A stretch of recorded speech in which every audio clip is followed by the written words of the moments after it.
बिस्मिल्लाहिर्रहमानिर्रहीम। अस्सलामु अलैकुम ख़वातीन व हज़रात। पिछले दिनों टेलीविज़न पर एक ख़बर पड़ी। वो ये थी कि एक केस का फ़ैसला तकरीबन 78 साल बाद किया गया। It stunned me, I was shocked.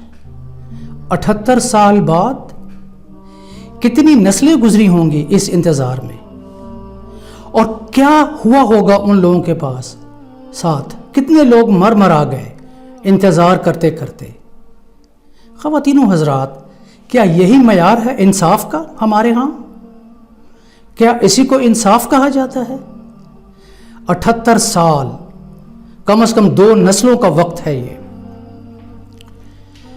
जब ये ख़बर मैंने सुनी और पढ़ी तो मुझे कुछ जजेस का ख्याल आ गया, जिन्होंने अपनी इंतहाई क़ुव्वत इरादी, ईमानदारी और बिला किसी तासुब के बहुत से ऐसे फ़ैसले किए जो हत्ता के हुकूमत वक्त के ख़िलाफ़ थे।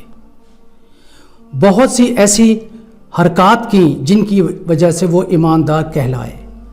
इनमें सबसे पहली मिसाल मैं जस्टिस अब्दुल रशीद की दूंगा। ख़वातीन व हज़रात, उस ज़माने में किसी स्टेट बैंक्वेट का दावतनामा पहुंचा। जस्टिस अब्दुल रशीद ने उसे कबूल करने से इनकार कर दिया। क्यों? उनके पास रियासत के ख़िलाफ़ एक मुकदमा था। अपनी इंटेग्रिटी, ऑनेस्टी और रेपुटेशन का ख्याल करते हुए उन्होंने उसे कबूल नहीं किया। जस्टिस समदानी एक दूसरे जज हैं जिन्होंने जुल्फ़कार अली भुट्टो के ख़िलाफ़ बेल ली। हालांकि उस वक्त ज़ियाउल हक का दौर था और ज़ियाउल हक ने ख़ासी कोशिश की कि किस तरह उनको रोका जाए, लेकिन वो नहीं रुके और इंसाफ का फ़ैसला दिया।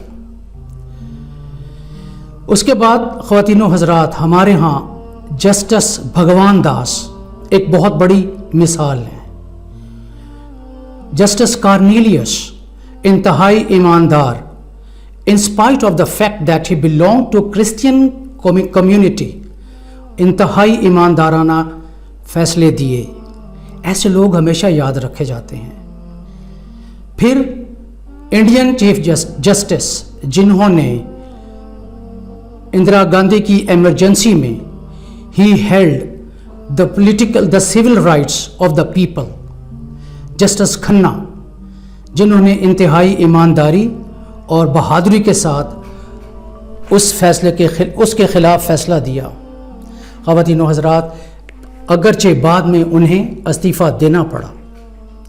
इसी तरह ख़वातीनो हज़रात, हम देखते हैं Justice Marshall, who had influenced a lot, जिन्होंने अमेरिकन सिस्टम में, अमेरिकन सुप्रीम कोर्ट को एक ताकत अता की। ख़वातीनो हज़रात, ऐसे लोग बहुत ही कम नज़र आते हैं। दूसरी तरफ कुछ ऐसे लोग हैं जिन्होंने सही मानों में इंसाफ का जनाजा निकाला। कहा जाता है justice delayed is justice denied.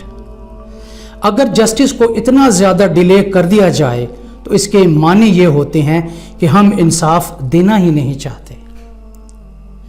Benazir Bhutto मरहुमा एक लफ्ज़ इस्तेमाल किया करती थी, कैंगरू कोर्ट्स। ख़वातीनो हज़रात, क्या हम फ़ख्र कर सकते हैं अपनी जुडिशरी पर? क्या अपने जो मुक़द्दमात के फ़ैसले हैं उन पर हमें बहुत ज़्यादा खुशी होती है? हज़ारों लोग अदालत में रोज़ रुल रहे होते हैं कि उन्हें इंसाफ मिले।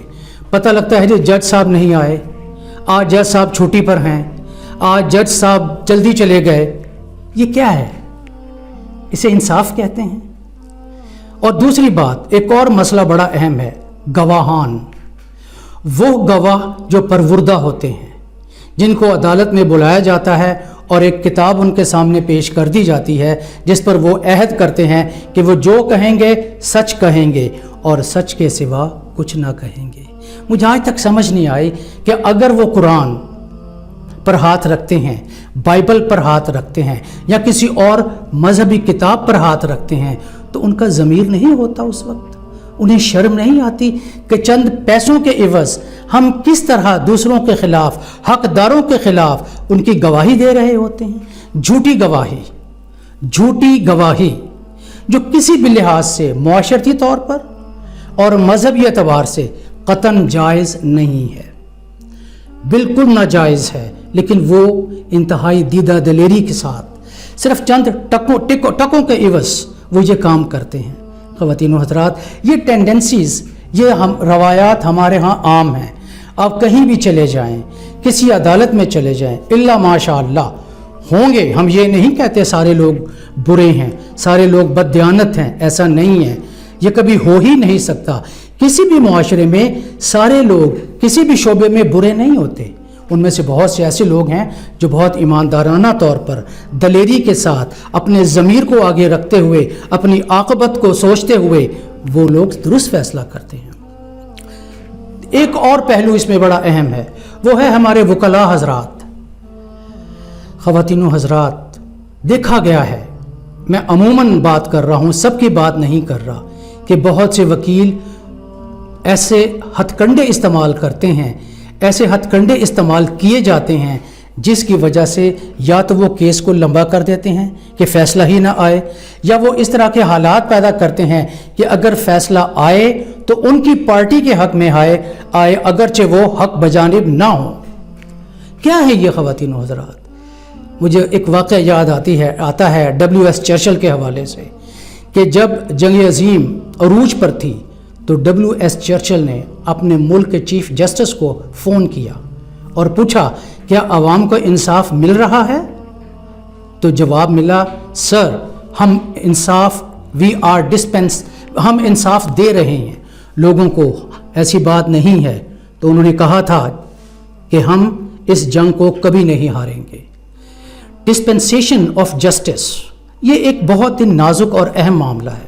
حضرت علی کا قول ہے کہ وہ معاشرہ قائم نہیں رہتا جس میں انصاف نہ دیا ہو، اگرچہ وہ معاشرہ غیر اسلامی معاشرہ ہو، وہ قائم رہتا ہے جہاں پر انصاف دیا جاتا ہے۔ تو محترم خواتین و حضرات، یہ ایک بہت ہی سینسٹیو ایشو ہے جو ہمارے ہاں بہت زیادہ کرپشن کا شکار ہے۔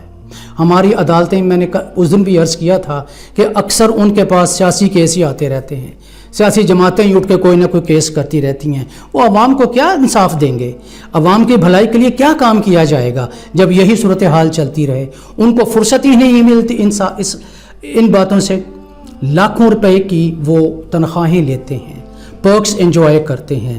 کیا انہوں نے کبھی خود سوچا کہ واقعی میں کیا ہم وہ کام حق ادا کر رہے ہیں اس تنخواہ کا؟ کیا ہم عوام اور ملک کے ساتھ بھلائی کر رہے ہیں؟ کیا لوگوں کو صحیح معنوں میں انصاف دیا جا رہا ہے؟ اور کیا مجرموں کو صحیح معنوں میں سزائیں دی جا رہی ہیں؟ کیا کرپٹ لوگوں کو پکڑا جا رہا ہے؟ کیا قاتلوں کے ساتھ انصاف کیا جا رہا ہے؟ یا کیا ان غنڈوں کے ساتھ جو معاشرے میں بد امنی پھیلانے، لاقانونیت پھیلانے میں لگے ہوئے ہیں، کیا ان کو روکا جا رہا ہے؟ اور کیا ایسا ممکن ہے کہ اس معاشرے میں امن، انصاف اور بھلائی ہو؟ خواتین و حضرات، میرا یہ سوال ہے آپ سے، شکریہ آپ کا، ضرور سوچئے، ضرور سوچئے، شکریہ۔